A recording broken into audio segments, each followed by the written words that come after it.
So guys, mag-prepare na po tayo ng mga kain natin. Ito po yung naluto natin kanina guys. So maglagay tayo ng ulam. Grabe guys, kasi nga kumakain talaga ako ng marami talaga guys. So alaman niyo kahit saan pa kayo ng sulok ng mundo, kung kayo ay nasanay sa rice, so hindi talaga mawala ang rice guys kahit saan pa kayo sa sulok ng mundo. Kaya wag magsinungaling ang mga taga ibang bansa. Ibig sabihin na punta sa ibang bansa, hindi na nakain ng kanin. Huwag magsinungaling dahil ay tayo mga Pilipino mahilig sa kanin. Okay? Sa mga iba naman dyan, so alaman yung iba, nakatungtong lang ng ibang bansa, nakapag-asawa lang ng German or kung ano-ano mga puti dyan, na mga nakapag-asawa.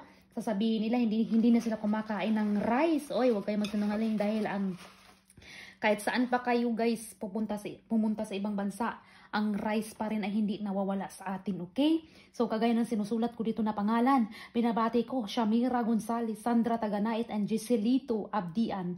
So yan po yan guys ang binabati ko. Ayan, binabati ko yan sila guys. Ibig sabihin mayroon silang dahong laya. So ipon-ipon ang dahong laya para mapadala na natin sa Pilipinas ngayong January. So ito yung kakainin natin guys. Ito na. At ito yung niluto ko kanina sa live ko habang nagla-live ako, nagluluto ako. Yan lang po guys at see you next videos. At sana po guys ay nandyan pa rin kayo para sa akin. At pag nandyan kayo lagi sa akin guys, nandyan kayo sa puso ko. At ako'y nangingispat lang. So ibig sabihin, kung sino ma-spot ko, yun lang po nag-i-effort. Bye-bye!